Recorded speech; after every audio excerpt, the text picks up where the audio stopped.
Alright, so we're checking out the Avadar C3 city bike. This is very similar to the regular C3, which doesn't have the fenders or the rear bike rack.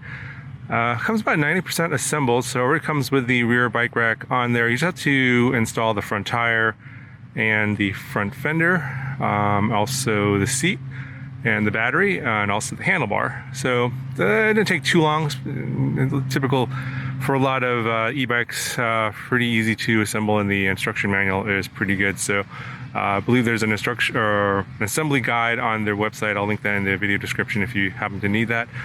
So this one's a bit different than some of the other ones you've seen on my channel. This is the first mid-drive motor. There is no rear hub motor on this one like you've seen on a lot of e-bikes typically, and usually those motors are pretty huge.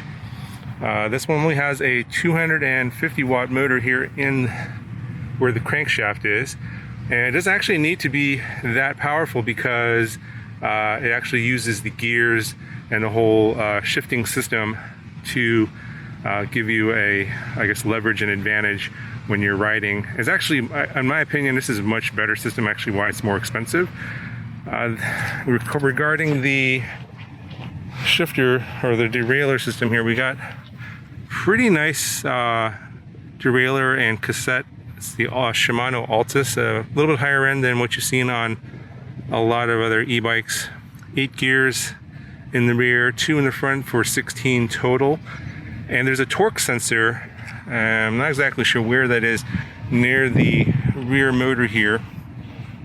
So it's able to sense how much torque you're applying when you're pedaling and adjust the amount of power accordingly, so you don't get that big jolt of power like you do on the rear hub motors, because it just uses that. Those use a cadence sensor, not a torque sensor typically, and it just gives you full power kind of whenever. So it's either like, basically it's like on or off in terms of full power. So this is going to feel more like a regular bike, but this does not have a throttle. So it basically only has 2 modes. You have basically power off and just pedal it like a regular bike, or you pedal it and the motor assists you when it's on. There's no thumb throttle or twist throttle in the handlebar. And here's a look at the handlebar. So pretty nice grips there. Obviously you could probably swap those out if you want. This is for the rear derailleur shifter here, 8 gears on this side. And here you got your display and your settings, and this one here is for the front. Nice grips here for the brake. The brakes are hydraulic brakes, so another feature of this one here. You know, they don't look all that different from mechanical brakes, but these are much better, and obviously adds to the higher price point. The front wheel, of course, does come off, and you can remove that here, as you can see. You can actually remove the rear wheel as well if you want. So while the bike doesn't fold, there's a little thing for removing the pin in the back. So it doesn't fold, but if you need to break this down to a little bit smaller, you can obviously do that, but the pedals don't fold. So with a smaller motor here, you don't need a lot of battery because it's not going to suck up a lot of power, because it is actually just helping you out in terms of riding the bike and adding additional power. So the battery here isn't huge, 36 volts, 10 amp hour, I believe, 360 watts. It's a locking mechanism here. There's a key on the other side. There's the key right here. I didn't actually use it. It's actually attached by a zip tie here. Use that here. And there's the keyhole. You can remove that. You can charge the battery in the frame or out of the frame if you want. Either way works. In the front here we have a shock absorber with a lockout, so it's adjustable and it has a lockout if you want to do that. The ride is pretty comfortable. It's 27.5-inch wheels. Yeah, it's if you're riding in the city, maybe some dirt paths, this will be just fine. Pretty comfortable even with the front, even though there's no rear shock absorber. But yeah, if I found the ride pretty comfortable. The seat is not super comfortable. It's soft. I mean, it's not really rock hard, but yeah, you can obviously get third-party seats, of course, if you want to get something different. But yeah, it would have been nicer to have a little bit nicer seat. I see it is height adjustable. This accommodates riders 5'4" to 6'4", and of course you can remove the seat for storage. You get regular spokes on the wheels. I think that pretty much covers everything. 5 levels of pedal assist. Alright, so let's go ahead and turn this on. Long press this button. Should bring up the turn it on. You have a little welcome screen. The screen is not that easy to see in bright sunlight. Yeah, I'm gonna see if I can get a right angle here for this. Yeah, it's a little hard to see. There's 5 levels of pedal assist. You can adjust them with these 2 buttons, up and down. And with each additional level of pedal assist, basically just provides more torque. The battery is still at 100%. I've ridden it only 3 miles, just kind of test ridden it so far. It's still at 100%. I don't think it uses a lot of battery. It's pretty efficient. That's what they're saying. This thing can go up to 60 miles in terms of range. So yeah, you got plenty of range on this one if you're worried about that. Of course, you can buy extra batteries and just swap them out, and they're not that heavy. You can carry that in your backpack. A reflector here in the front along with the headlight. You got reflectors in the wheels. There's a reflector here in the back. There's no rear light. I think there's a light attachment for the seat post. I actually didn't install that, but that's included if you want to put that on. But yeah, I'm going to show you how it rides and talk about sort of the characteristics of a mid-drive or mid-motor setup. It's basically it uses the gearing, which is, you know, when you have gears on a bike, it actually uses that to your advantage, and I think that helps a lot. So I'll explain that while I'm riding.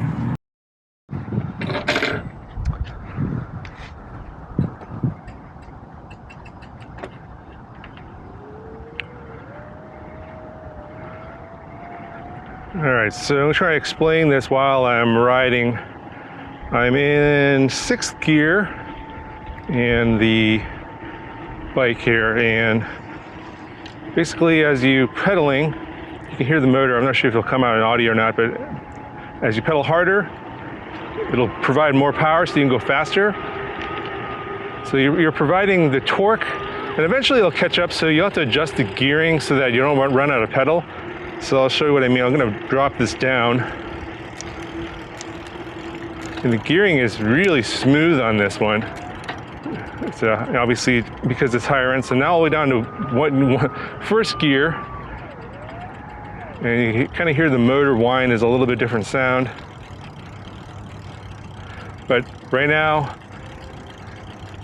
I'm basically running out of pedal because I'm turning, but it's not real. I'm not really participating in the movement of the bike. I guess the bike will slow down here, and then then you can hear it kick in. Here now the motor's kicking in, and I'm pedaling very slow in 1st gear, and it's providing a little bit of motor torque, but not a lot. But then once it reaches a certain speed, you run out of pedal. So basically, you have to gear up, which is what you would do on a normal bike. So we'll just gear up here. Up to 2, and now obviously you get a little bit more speed because you're in a higher gear, and we're going to go a little faster. Gear 3, go to gear 4. It's almost like the way the gears on a car work, and not like a manual transmission. It's a very kind of similar concept. I'm going to pop it into 5. I think it's 5 or 6 now.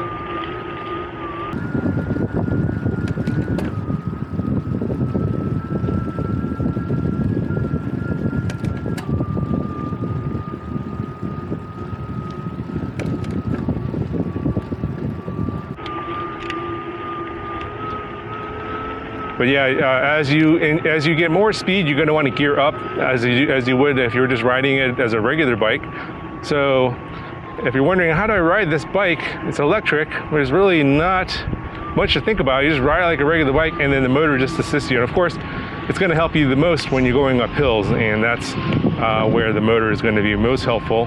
And maybe you don't need to gear down as much. Now, another advantage of having a motor here is I can come to a complete stop in gear 5 or 6 or wherever I'm at right now, and I don't have to gear down.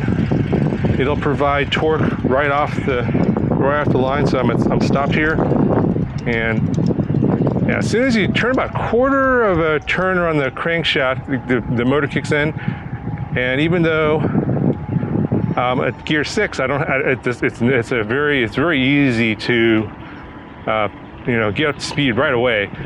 So honestly, like you can pretty much keep it in like a higher gear, like 4, 5, or 6.